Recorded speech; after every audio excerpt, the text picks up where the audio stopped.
So we're reading from Sri Chaitanya Charitamrita, Adi Lila, chapter 7. We're reading text number 62 to 64. Okay, so I will just read 62 and 63. And we can chant 64 together. 64 has a long purport, but we will go through it. So with permission, I'll just read the English, the 62 and 63, then we'll do 64 together. Okay, so this chapter is entitled Lord Chaitanya in 5 Beaches. Text number 62. The leader of all the Mayavadi sannyasis present was named Prakashananda Saraswati. And after standing up, he addressed Lord Chaitanya Mahaprabhu as follows with great respect. Purport. As Lord Sri Chaitanya Mahaprabhu showed respect to all the Mayavadi sannyasis, similarly, the leader of the Mayavadi sannyasis, Prakashananda, also showed his respects to the Lord. So, at this place in Chaitanya Charitamrita, Sri Chaitanya Mahaprabhu, he is sitting at the place where the Mayavadi sannyasis wash their feet. It's actually an unclean place. And Prakashananda Saraswati has noticed this and is addressing Sri Chaitanya Mahaprabhu. Okay, text number 63. This is Prakashananda Saraswati speaking. Please come here, Your Holiness. Why do you sit in that unclean place? What has caused your lamentation? Purport. Here is the distinction between Lord Chaitanya Mahaprabhu and Prakashananda Saraswati. This is very instructive. In the material world, everyone wants to introduce himself as very important and great. But Chaitanya Mahaprabhu introduced himself very humbly and meekly. The Mayavadis were sitting in an exalted position, and Chaitanya Mahaprabhu sat in a place that was not even clean. Therefore, the Mayavadi sannyasis thought that he must have been aggrieved for some reason, and Prakashananda Saraswati inquired about the cause of his lamentation. Okay, so we'll recite text number 64 together. Prabhu kahe ami hai hina sampradaya Tomasapara Shapaya Visatena Yuyaya Prabhu kahe amihai hina sampradaya Tomasapara Shapaya Vasitena Yuyaya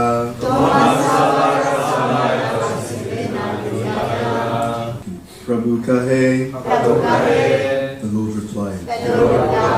Ami. I. Hai. Am. Hina. Sampradaya. Belonging to a lower spiritual school. Toma Sabara. Of all of you. Sabaya. In the assembly. Vasite. Sit down. Na. Never. Yuyaya. I can dare. Translation and purport by His Divine Grace through A.C. Bhaktivedanta Swami Srila Prabhupada Ki Jai. The Lord replied, I belong to a lower order of sannyasis. Therefore, I do not deserve to sit with you. Purport. Mayavadi sannyasis are always very puffed up because of their knowledge of Sanskrit, and because they belong to the Shankara Sampradaya. They are always under the impression that unless one is a Brahmana and a very good Sanskrit scholar, especially in grammar, one cannot accept the renounced order of life or become a preacher. Mayavadi sannyasis always misinterpret all the Shastras with their word jugglery and grammatical compositions. Yet Sripad Shankaracharya himself condemned such jugglery of words in the verse Prapte Sanihite Kale Nahi Rakshati Dukran Karane. Dukran refers to suffixes and prefixes in Sanskrit grammar. Shankaracharya warned his disciples that if they concerned themselves only with the principles of grammar, not worshipping Govinda, they were fools who would never be saved. Yet in spite of Sripad Shankaracharya's instructions, foolish Mayavadi sannyasis are always busy juggling words on the basis of strict Sanskrit grammar. Mayavadi sannyasis are very puffed up if they hold the elevated sannyas title Tirtha, Ashrama, or Saraswati. Even among Mayavadis, those who belong to other sampradayas and hold other titles such as Vana, Aranya, or Bharati are considered to be lower grade sannyasis. Sri Chaitanya Mahaprabhu accepted sannyas from the Bharati Sampradaya, and thus he considered himself a lower sannyasi than Prakashananda Saraswati. To remain distinct from Vaishnava sannyasis, the sannyasis of the Mayavad Sampradaya always think themselves to be situated in a very elevated spiritual order, in a very much elevated spiritual order. The Lord Sri Chaitanya Mahaprabhu, in order to teach them how to become humble and meek, accepted himself as belonging to a lower sampradaya of sannyasis. Thus he wanted to point out clearly that the sannyasi is one who is advanced in spiritual knowledge.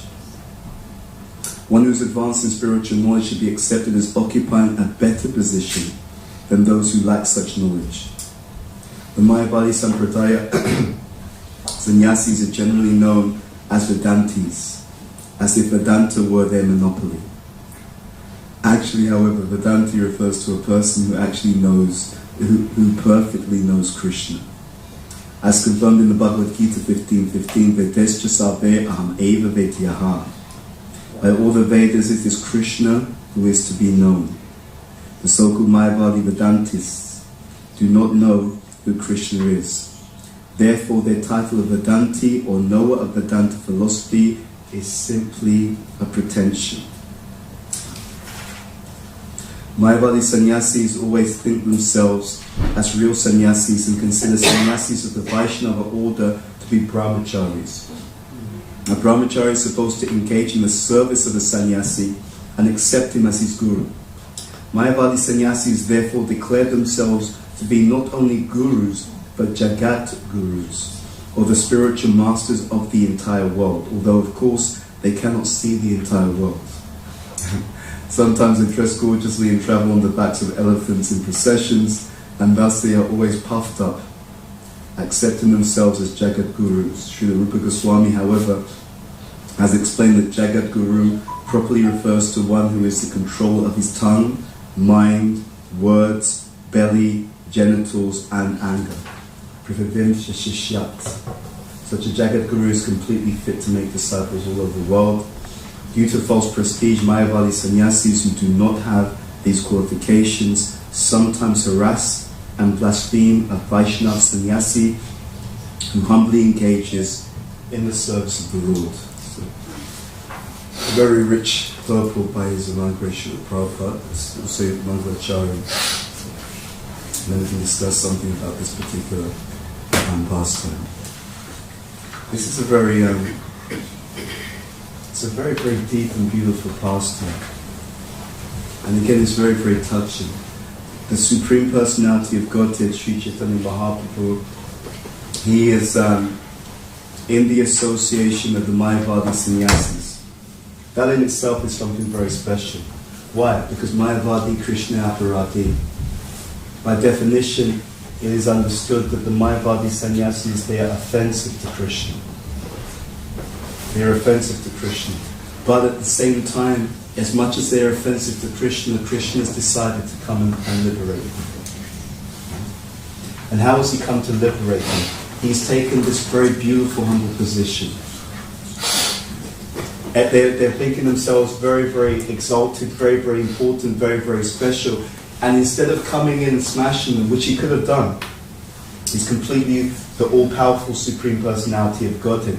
What has he done? He's decided to win their heart. Well, I thought we could discuss here is humility as a weapon. Humility as a weapon. When one engages in some kind of combat or some kind of conflict, the normal tendency is to try to make oneself bigger. Right? You understand that point? Right? To try and make oneself bigger. And then by making oneself bigger, position, authority, respect, power, influence, whatever it is, by making oneself bigger, then one is trying to gain leverage over someone else. But of course, a man convinced against his will is of the same opinion still. So in the modern world, there's this idea of debate, which is actually false. The idea is that if we debate, then we come to the truth. But that doesn't happen. Often in debate, we're just trying to make the other person look stupid and humiliate them.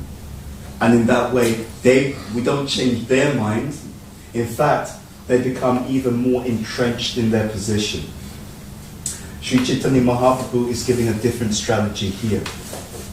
Amanina dena kirtaniya sadahari, right? This idea that this humility, what does humility do? What does humility mean? Humility means that you become very small. Humility means that one becomes very small. And when one becomes very small, you can enter anywhere. Right? When one becomes very small, then one can enter into the heart of another person. The material world is full of insecurity. And because of insecurity, people are very, very defensive. So there's a technique that they use in debating. Right? When the debating is a bit more sophisticated, the technique is you want to validate the other side's position. Okay? So someone says something you don't agree with. The first thing you do is you tell them why their opinion has some validity. I can see why people think in that particular way. I can see, and it has a lot of merit to it. And then you list out all the merits of the other person's position. Because you're trying to what? You're trying to keep their ego intact. So that they don't lose face in then accepting your position.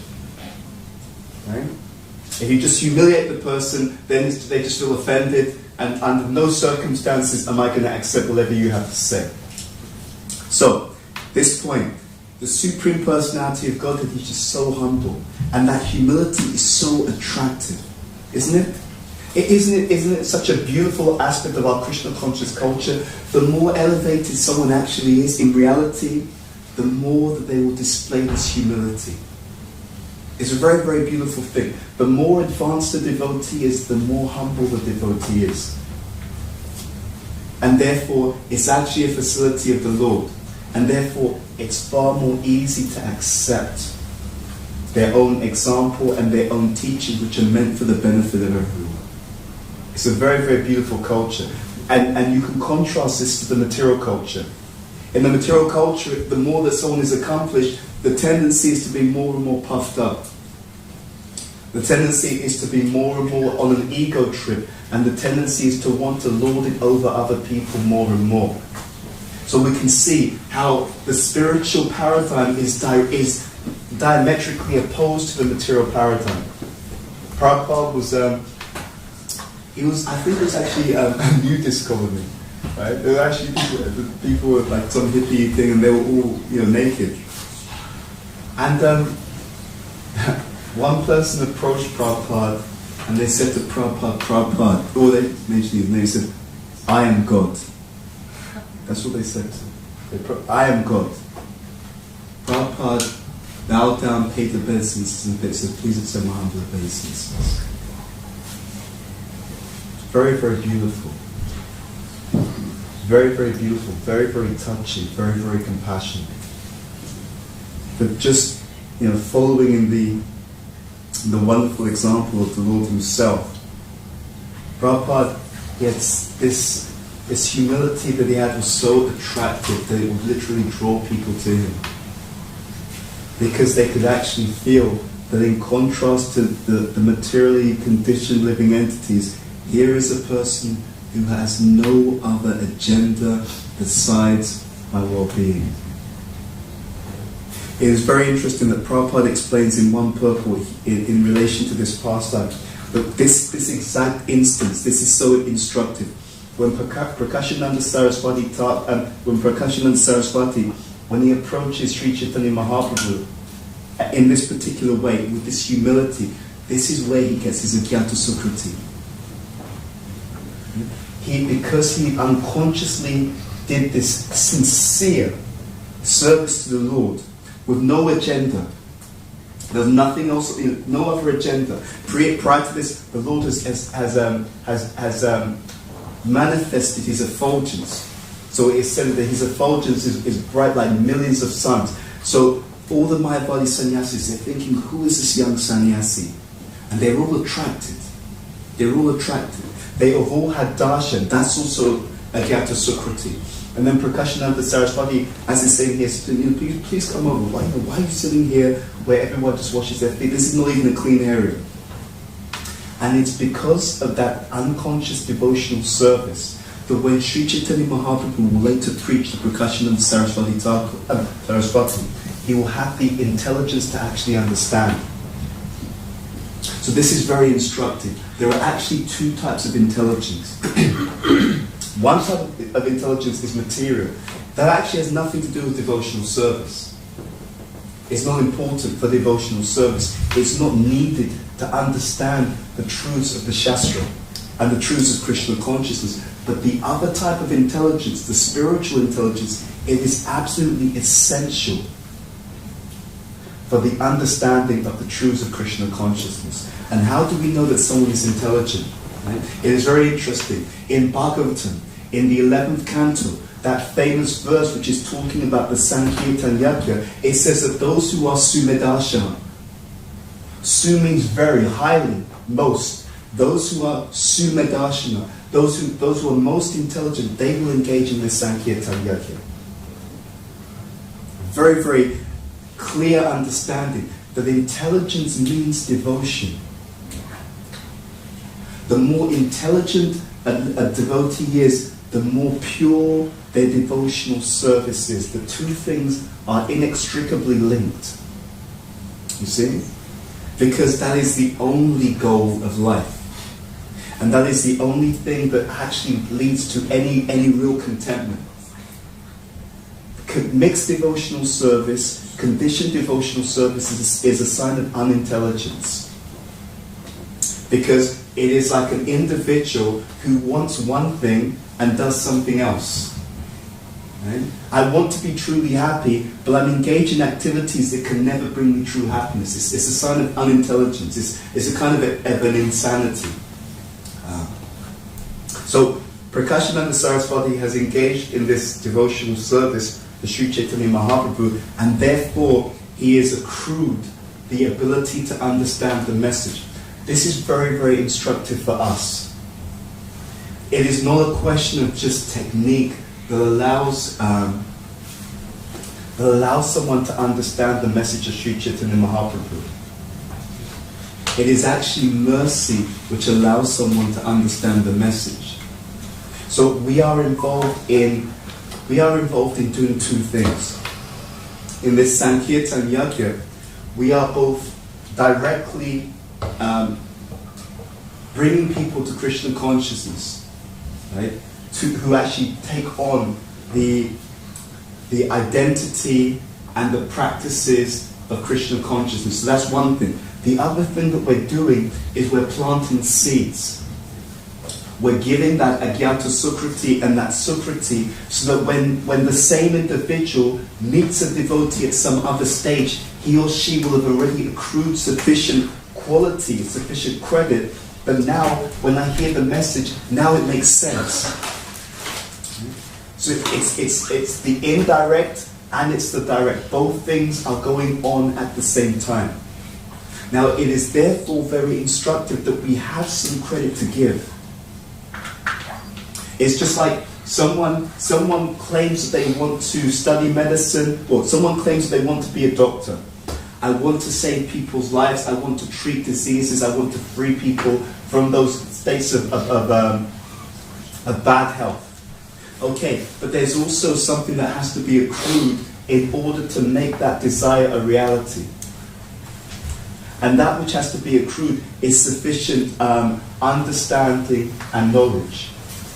Okay, and expertise. In a similar way, one of the things that we can do to empower ourselves is to engage in devotional service with a really selfless mentality. Right? I was putting together a few devotees. We're putting together this seminar that we'll deliver in Berlin, in ISKCON Berlin, probably towards the end of May. And so as part of the seminar, we were looking at what are the implicit aspects of the philosophy that allows one to actually transform. See? So it's one thing to hear the philosophy, but it's another thing to actually transform. One of the qualities that allows someone to transform is the submissive oral receptivity to the teaching. Right? These things are implicit within the way that the philosophy works. If a devotee reads and hears, but with submission, with submissive oral reception, then what actually happens is that hearing, it takes on a different quality. In the Srimad Bhagavatam, in the first canto of Bhagavatam, we will see various conversations. So Sutta Goswami is speaking to the sages of Naimisharanya. Pariksit Maharaj is speaking and hearing and inquiring from Shukadev Goswami. So there's a constant exchange.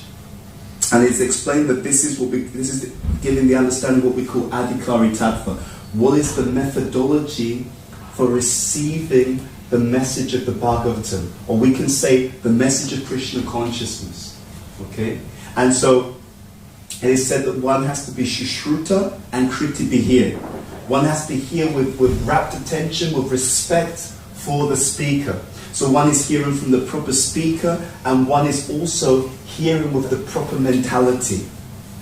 And this is very, very instructive. It is a technique for transformation. Right? I was in New Vrindavan, and we were giving class, and then one Prabhupada disciple, he gave the reference, because I was thinking about mentioning this, but I couldn't remember. I didn't remember it actually. And then he gave the reference, first canto, chapter 3, text number 44 of the Bhagavatam. In that particular purport, Prabhupada speaks about hearing with rapt attention. And he basically makes the point that one cannot hear with rapt attention who is not pure in eating, sleeping, mating, and defending.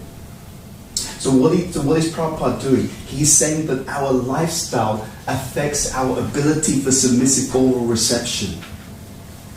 Isn't that a beautiful point? First canto, chapter 3, text number 44. So by the way that we live, and we also know implicitly by the way that we interact with the devotees in an offenseless way, that then has an effect on the mind, right? Because the Prabhupada is saying in that same purport, one cannot be pure in mind, right? If they don't live a certain way. And it's that purity of mind that allows one to hear with rapt attention. And then that rapt attention directed towards the pure teachings of the Bhagavatam, the pure teachings of Krishna consciousness, allow the teachings to enter into the heart. That is the point. See, there are two things in Krishna consciousness, and the two things are connected. There's quality, quantity, and consistency. So, what do I mean by this? So, for example, if someone practices something again and again and again, in other words, if there's quantity and there's consistency of something, it automatically feeds into the quality of it. Right? We all know the saying, practice makes perfect. The more you practice something, the better the quality of what you're doing becomes, especially if you do it with conscious awareness, intentionality.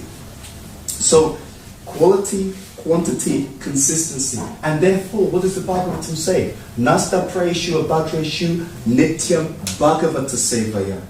The regular, Prabhupada translates nityam by the regular attendance. Because the repeated practice of something, again, is another technique for transformation. So, something that's done with full attention transforms us. It allows that knowledge to go beyond the barrier of the conscious mind and to enter into the heart. Okay. So when we do things with rapt attention, it is transformative. When we do things with a consistency, right? Something that you do every single day, again and again and again. Again, it goes beyond the barrier of the conscious mind and it enters into the heart. When we listen with humility, submission, so not just attention, but submission, with an intentionality. What is that intentionality? The intentionality is I'm trying to understand the truth. Then what happens is Krishna unlocks the heart from the inside. They want to know the truth, so let the truth enter. Prabhupada in this purport has quoted verse 15 of the chapter 15, verse number 15 of the Bhagavad Gita. What is that verse? Savasya chaham ridishana vishto matasmiti jnanapohanam cha vedescha sabe aham eva vekyo vedanta krit veda vid eva chaham. Krishna is saying, he's giving a secret here. He says, I give knowledge, remembrance and forgetfulness. So it's based upon what the person wants, he then reciprocates. Okay, you want to know the truth, you want knowledge? Okay, in the heart, I will give the knowledge. You want to remember me? In the heart, I will allow you to remember me. But you want to forget? Okay, we can also facilitate that. Knowledge, remembrance and forgetfulness. So Krishna opens the heart from the inside, but also he's doing it because he sees that this person actually wants to know the truth. They actually want that understanding. So when we do things attentively, when we do things submissively, when we have respect for the teaching, and when we do it repeatedly, these are all natural techniques for transformation. They allow us to change. And now, the other point is the quality of who we are hearing from and who we are serving. Srila Bhaktivinoda Thakur has explained that different devotees at different stages of advancement have different levels of potency. We won't go into all the details, but the point being, Hare Krishna, that the point being that the different degrees of potency also have an effect. So this works for the better and also for the worse. It means that the more pure someone is, the more that by service to such personalities, we become elevated. We get even more benefit. But it also means the opposite. The more pure someone is, the more devastating the effects of offenses. See? Wherever there is one polarity, there is also its opposite function taking place. So, of course, what does that mean in reality? It means that we should be respectful, humble, and devotional in the association of all the Vaishnavas.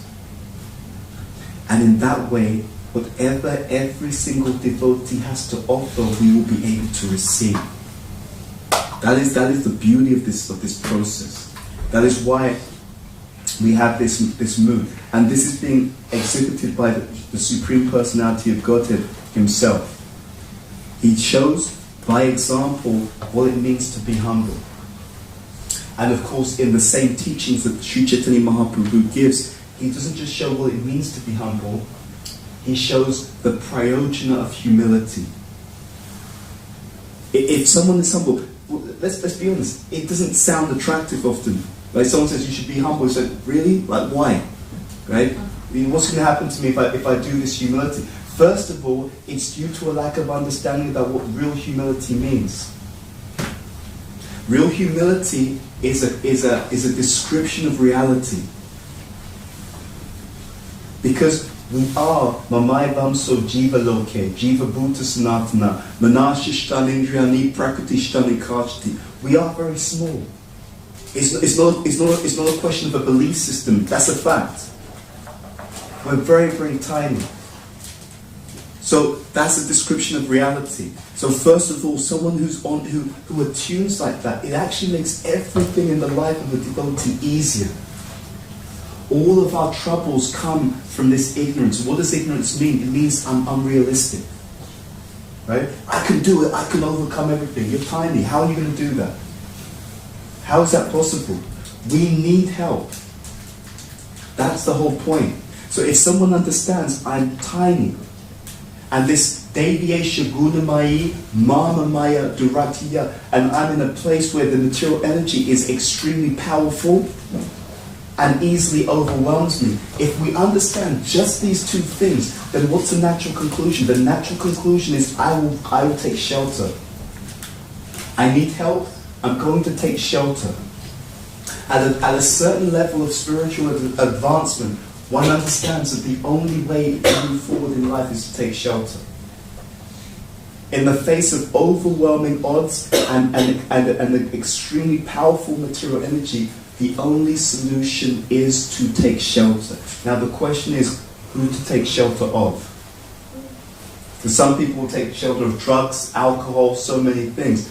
But what is being understood in our tradition is you should take shelter of someone who's all-powerful and all-affectionate.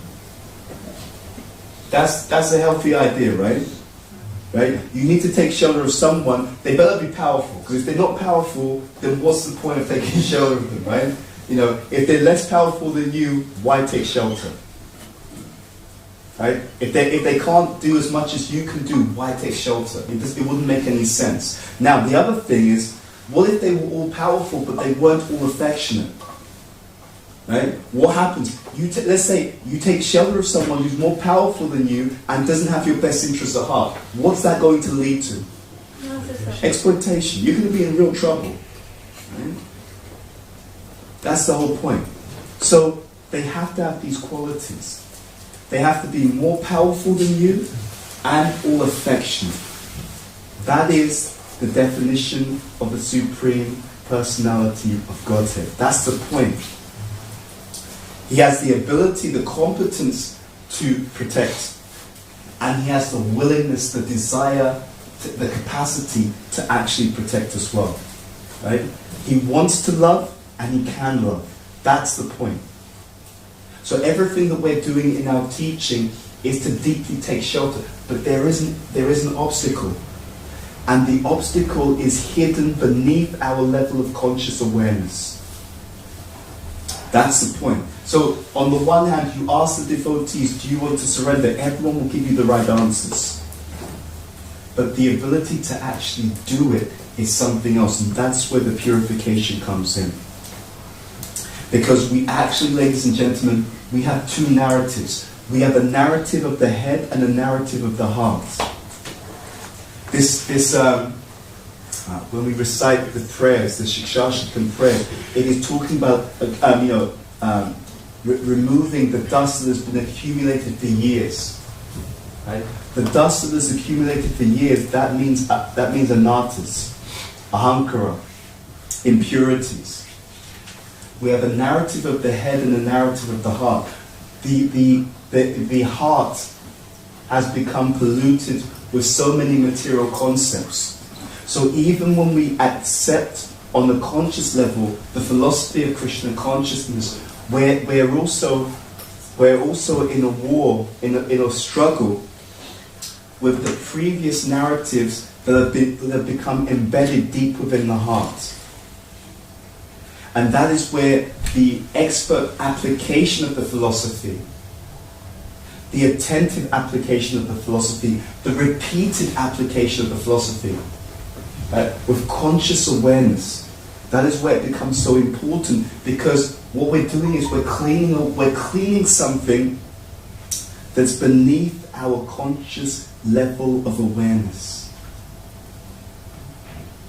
So it's really about these techniques for transformation.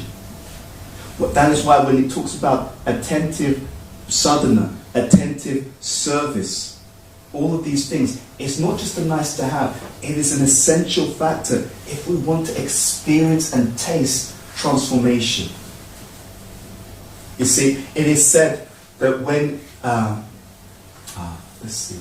it is said that the world changes when I change. That is really what we're looking for. The world changes when I change.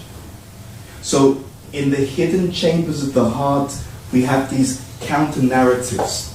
The Shastra says one thing, but there are narratives below our conscious level of awareness that often say something else. So what we're doing is we're trying to change that deep narrative.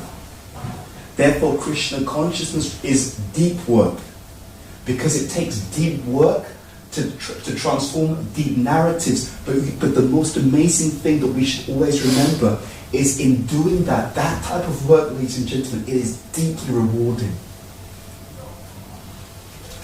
It takes deep work to transform deep narrative, but that is deeply rewarding.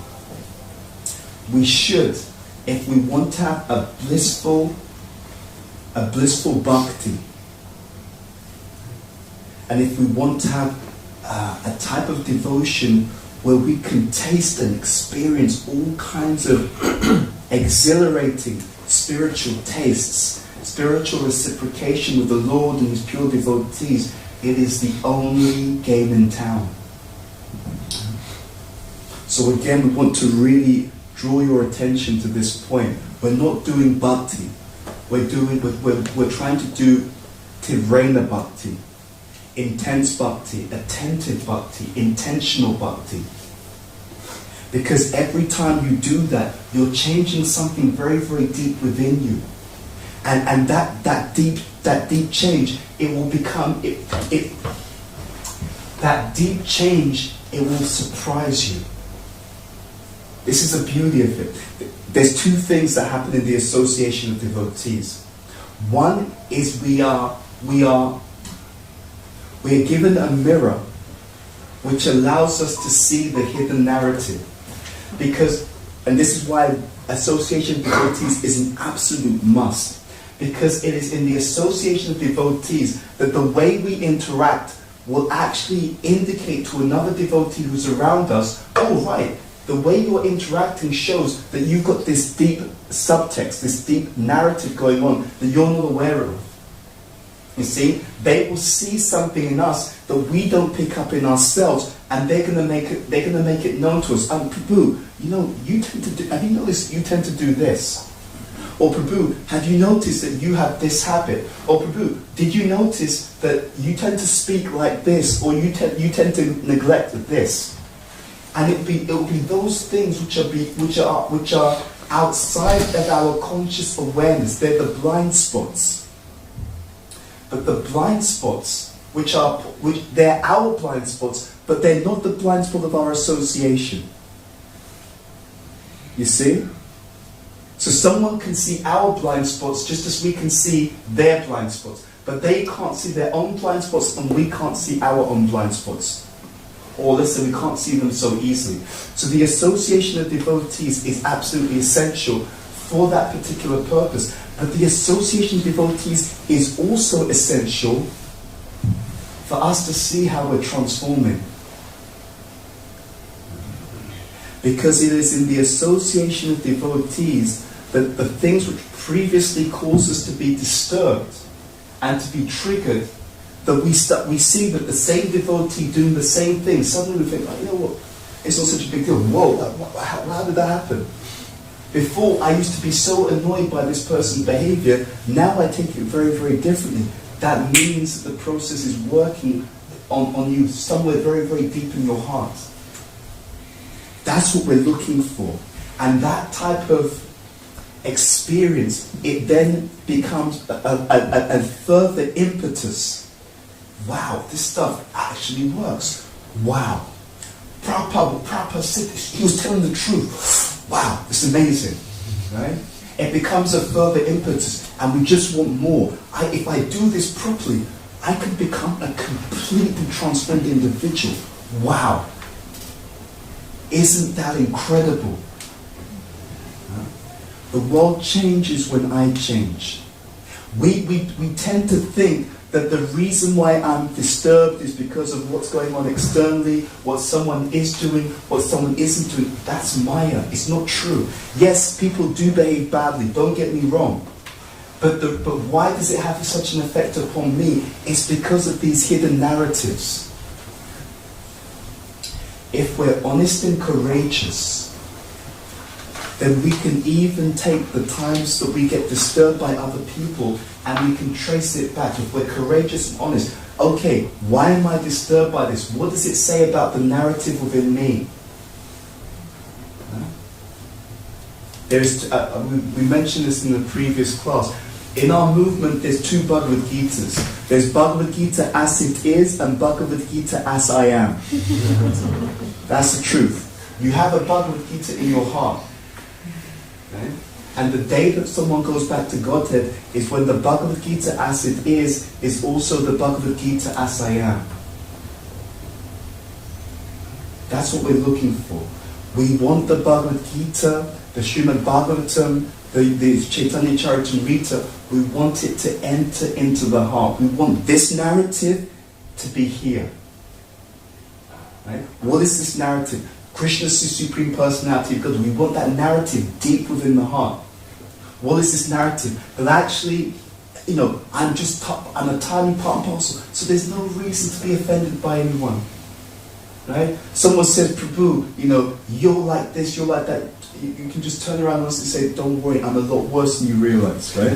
Don't worry. You think that's bad? You think what you see is bad? Don't worry. There's so much more here. There's a lot more negative stuff that's in the heart. Don't worry. Nothing to be offended by. You only saw 1% of what I've done wrong. Cool. Right? You're being generous. Don't worry about it. Right? We want the narrative here to be the narrative here. That's actually our process.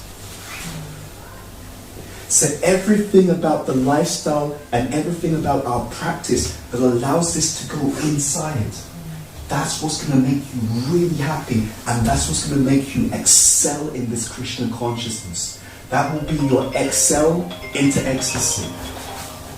Confirmed. Absolutely confirmed. So please think about this. We were giving class to the man yesterday, and we were talking about how, see, the difficulty is repetition is important, but we still need to be conscious. Otherwise, repetition can lead to a kind of mechanical way of looking at spiritual life, where you hear the same thing again and again. Yeah, chant attentively. I've heard that before, but yeah. But say something new, man. Like, give me something fresh, But actually, no one's doing it, right? We hear it so much, and no one even chants attentively. Well, it's because I've heard it a million times, and nothing seems to be happening. Yeah, nothing happens, or something has happened, but it would be explosively more if we were conscious and intentional about the way that we practice. I'm always looking at how devotees make advancement.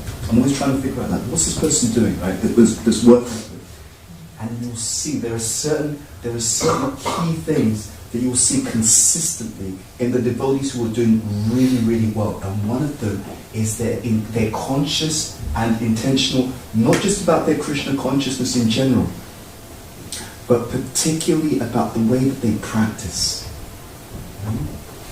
It will be heartbreaking. It will be heartbreaking for some devotees who will be practicing 10, 20, 30 years, and they'll turn around after 30 years of practice and they'll feel like I'm not moving forward. I haven't got anywhere. And then what they'll have to look at is that three aspects, that 3-element ingredient. Was it quality and quantity and consistency? Because that's what gets the philosophy to move beyond the conscious awareness and enter deeply into the heart. We're living, we're learning, and we're interacting based upon the narrative that's in the heart and not the narrative that's in the head. The devotees, when they speak, they'll tell you the narrative in the head, but actually our advancement and how much we're tasting Krishna, how much we're experiencing that reciprocation of Krishna, that is everything to do with the narrative within the heart. And that's why you will hear about the heart again and again. First canto Bhagavatam, second chapter, right? By that practice of, by the regular attendance, all that is troublesome to the heart. Again, you'll hear about it again and again. The heart means the deeper aspects of the consciousness. So just like an iceberg, you see the tip of the iceberg above the water. That's the head. Okay? But the head is ruled by the much greater aspect of the iceberg beneath the surface, beneath our surface. That's the heart. And because it's the far greater aspect, we want to change that. And if we change that, the head will automatically be transformed. So the one key message of this class is please be conscious to do everything you can to make sure that the teaching of Krishna consciousness, you want it to go very, very deep into the consciousness. And we'll know what's going on deep in the consciousness by how we actually behave, how we act and how we react, especially and even in times of challenge. So we have this opportunity on our day-to-day Krishna consciousness to let this absorb. And again, the techniques for transformation, please take this seriously. The techniques for transformation, repeated hearing. The more you go, the more you expose yourself to something, the more it's going to keep knocking on the door of the heart and keep going in, right? So that means what? It means we want to stop repeated exposure to material messages, and we want to have as much exposure to spiritual sound as possible. That's one point. Second, attentive and respectful hearing. Because if you hear with submission, it again, you can absorb it at a very, very deep place. You won't even know how deep it's entering into your heart. You won't realize until the test comes and you pass with flying colors. And you think, wow, hold on, I wouldn't have responded like that before. I must have changed. Yes, you have. That's the point. Transformation, techniques of transformation. And again, living, right? Living properly. Right? Pure in eating, sleeping, mating and defending means one will be pure in mind. Because one's pure in mind, then one is able to hear with rapt attention. First canto, chapter 3, text number 44. Prabhupada writes that in the purple there, in the Bhagavatam. Feel free to check that out. Okay? So the lifestyle also has an effect upon the mentality. If someone lives a lifestyle in lower modes, it's hard to come to class and hear attentively. Still come to class. Right? But we've made it a little bit harder. But if the lifestyle is proper, it becomes easier to hear with that rapt attention. And therefore it becomes easier to speed up one's spiritual acceleration. So there are all these implicit, this is not exhaustive, by the way. What I've shared, this is not exhaustive, but there are so many amazing techniques for transformation, and they're all within the pages of our own tradition. In fact, what you will find is many of the things which now are being spoken of in neuroscience as the ways in which the mind changes and develops, they're all there in the Bhagavatam anyway. They're all there in the CC. They're all there in our philosophy. But we don't necessarily have the eyes to see it. Even if you can't see it, if you practice, you will be it. You'll become it. So we'll stop there because we don't have time. Shri Chaitanya Charitamrita ki jai, Srila Prabhupada ki jai, Charita Gaur Premanandi. Do we have time for questions? Yes. Okay. So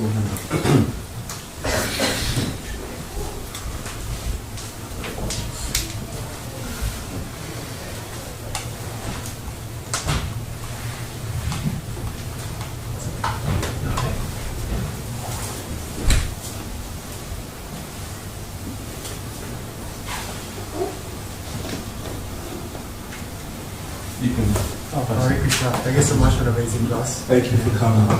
Just question of regarding humility. From what I understand is humility is being lower than a blade of grass.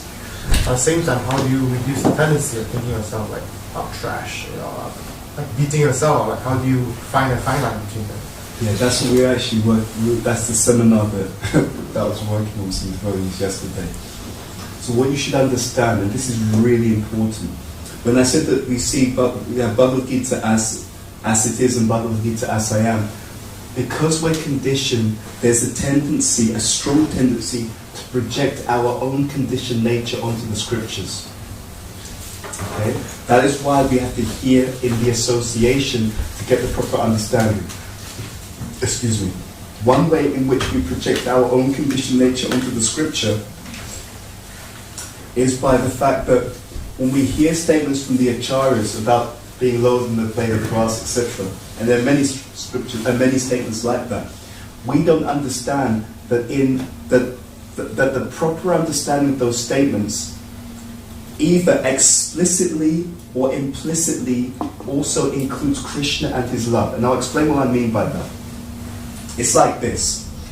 you are, let's say you've got no money, right? So you may think, you know what, so you may make a statement, I've got no money.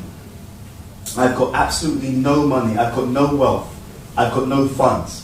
Okay, now, if you take that in isolation, definitely you could feel, oh my God, I'm in real trouble. How am I going to pay the bills, etc.? But if you think, I've got no money, but my best friend, who's always happy to help me, is a multi-billionaire, right? Then that first statement, connected with the fact that you've got a relationship with a multi-billionaire who's always ready to fund whatever you need, then actually what that will do is you'll feel even you'll feel even more what towards the person who's going to help you. You'll feel even more grateful, gratitude. That's actually the full picture. So the scripture, what it's actually doing, what's the first pastime in the Bhagavatam, right? It is how Krishna protects who? Who's going to be killed in the womb? Parikshit Maharaj. And who's released that? Who's released the Brahmastra? Ashwatthama, right? And so Parikshit Maharaj, his mother's name is Uttara. And who she approached for protection for her son? Krishna.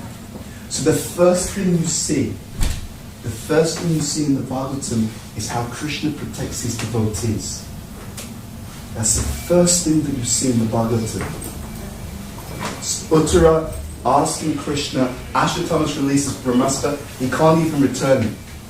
Right? He doesn't know how to return it, and it's going to kill my son.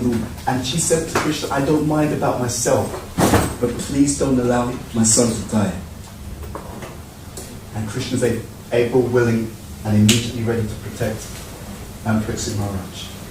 So the point is that either the statement is explicit or implicit. So whenever you read these great acharyas talking about how fallen they are, remember, what is their mood? Man mana bhava mad bhakto. They're always remembering Krishna. So I'm fallen, but Krishna is so kind. It's always, if I'm fallen, I'm feeling myself small because I see how great Krishna is. It's like if you have a candle and you're near the sun, then you feel your candle's nothing. But if you have a candle in the darkness, then you can get proud. Look, I've got a candle, everyone. Like, you're all in the dark, but not me. Right? I've got my small candle. So when this is explicitly stated, the template in terms of this kind of understanding is Bhakti Rasamrita Sindhu 1.3.35. This is Rupa Goswami's Ashabandha prayer. So he'll I can't remember how it starts. But I can't remember the Sanskrit, but the English, he starts by talking about how I don't have love of Godhead. Na prema shravanadi bhakti apiva. That's how it starts. Na prema shravanadi bhakti apiva. Na prema, I don't have love of Godhead. Shravanadi bhakti apiva. Nor do I have love for the process of hearing and chanting. Right? But he goes on to say, but because you, dear Lord, give your mercy to the most fallen, I have this unbreakable hope that is always in my heart. This hope is always giving me pain. So the full picture, whenever you read the Acharya's prayers, is they feel themselves fallen and small because they see how great Krishna is. So in their same vision, there's how tiny I am in comparison to this great person who I'm also seeing, and most importantly, there's a bond of love and connection between the two of us, and I know that he's always looking after me. So and the way the sign that we're seeing it properly is that there's simultaneous humility, determination, and enthusiasm. If I'm just picking up myself small, and I'm not seeing Krishna in the picture, I'm not seeing Krishna's loving relationship with me, and the fact that he wants to take care of me, and he's all powerful and he can take care of me. If I'm blocking Krishna out, then the sign that I'm not seeing the proper picture is I will feel a lack of enthusiasm. I'll feel down. I'm so ridiculous. I can't do anything. I can't do this. I can't do that. That means you're not seeing it properly. That's not how the acharyas see it. How do we know how the acharyas see it? Because you'll see that they're so enthusiastic to serve, right? There's nothing in the Chaitanya Charitamrita of any of the acharyas having to see a psychotherapist, right? They're not suffering from depression. It's like, oh, there's no point serving, right? This Christian God is just not going to work. That Christian's not there for me. It's not.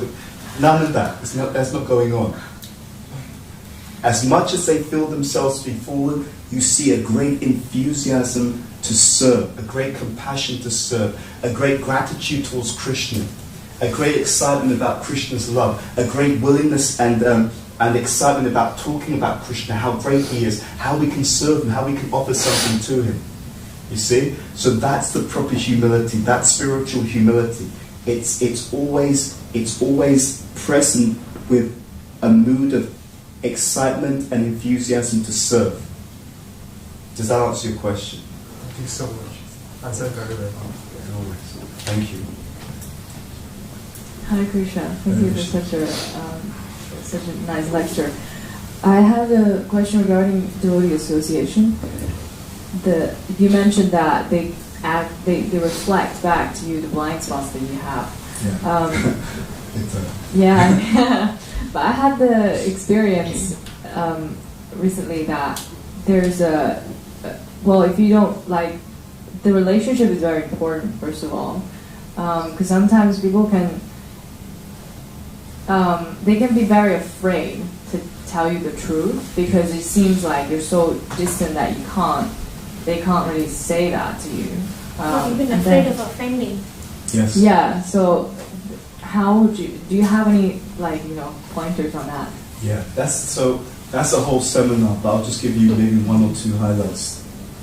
Therefore, we should ask: is there in our tradition? Where does it talk about asking for that kind of feedback? Which scripture is it mentioning? Do you know? Next instruction, it talks about the 6 loving exchanges. Yeah, 6 loving. It says you should inquire confidentially. So oftentimes devotees may see something, but like you said, they don't want to tell us. It's like, I don't know how they're going to take it, right? So we should inquire, and you should tell them, you know what? I'd love your feedback. I'd love to know what do I need to improve on, you know. And just so you're comfortable, this is how I'm going to take it. This is why I'm asking, and this is how I'll take it. And we have to show them that we're always sending messages in the association of devotees. If we're very angry, defensive, harsh, then we tell devotees, I want your feedback. They won't tell us because I see you on a day-to-day basis, and your day-to-day behavior says you can't take feedback, and now you're asking me for feedback, and I'm thinking, oh my God, how do I get out of this? Because this person, they're sending mixed messages. And that by itself is again what we were talking about. That's the iceberg beneath the surface. You see? If I behave in such a way that I'm always defensive and I'm always kind of resistant to any kind of feedback, and I'm always kind of implying that I don't really listen to anyone, then the message I'm sending in my day-to-day behavior is don't give me any feedback. I can't take it. Then I go to a devotee. Prabhu, I love some feedback. It's like, yeah, but 24 hours, let's say 7 days a week, your behavior sends one message, then you come to me asking for feedback, so you just make a sentence. That sentence is a tiny part of the overall communication. The communication is really the way the person lives. So unless we live in a certain way, we're sending the wrong message. Now, therefore, we have to ask for feedback, but we have to live in such a way that we actually show that we can take feedback. How do I live in that way? It's the same thing that's here. This is humility. Right? Humility. And sometimes someone will try. They'll tell us something. If we suddenly, go on a social media campaign, this Brahmachari said this about me, how could he? He's not even a real devotee himself. Then it's like, right, okay, no one's going to say anything in future. Right?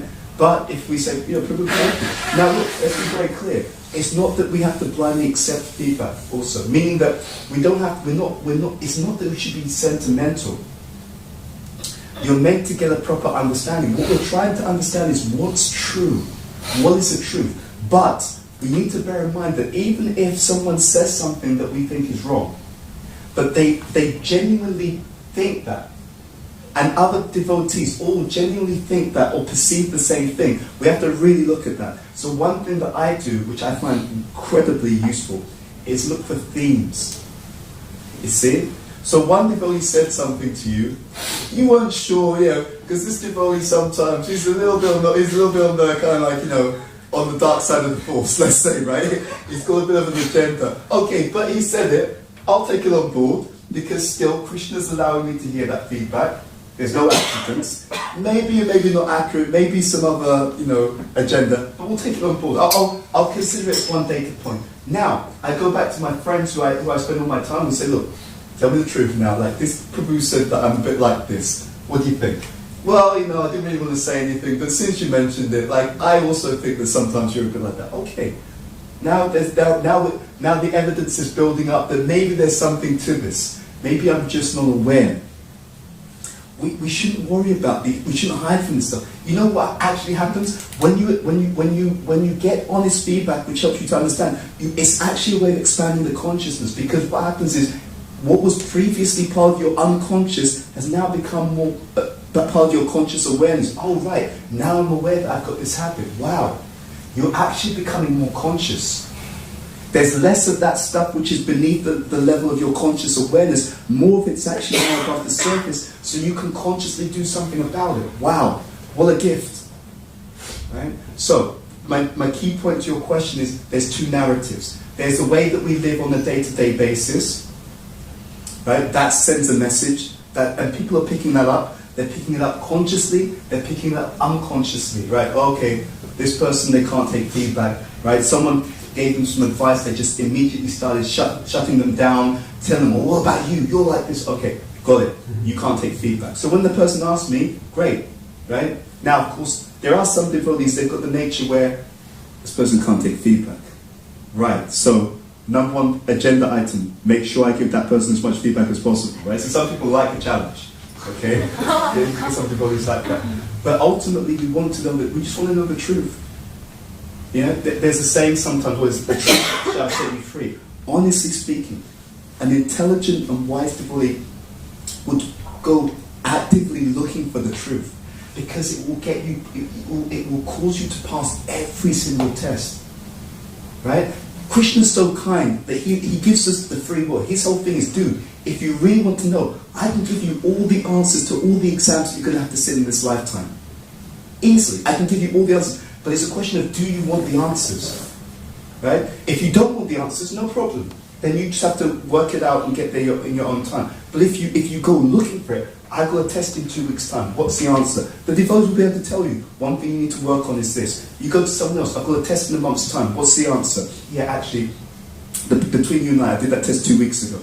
What they're going to ask you is this, this, and this. The answers are A, B, and C. If we go actively looking for the truth, what do I need to do to improve? Right? Pen and paper, right? Not getting defensive.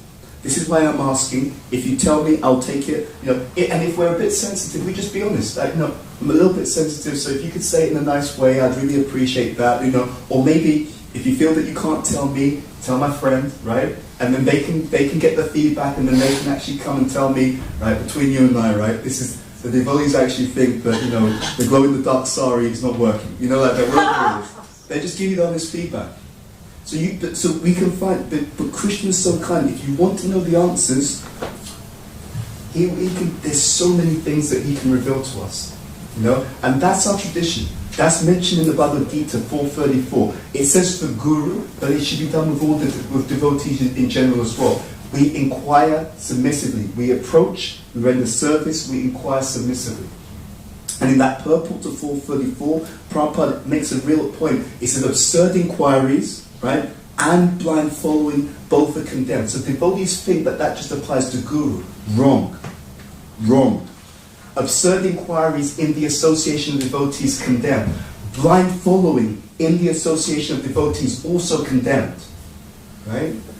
Intelligent following, absolutely. Absolutely.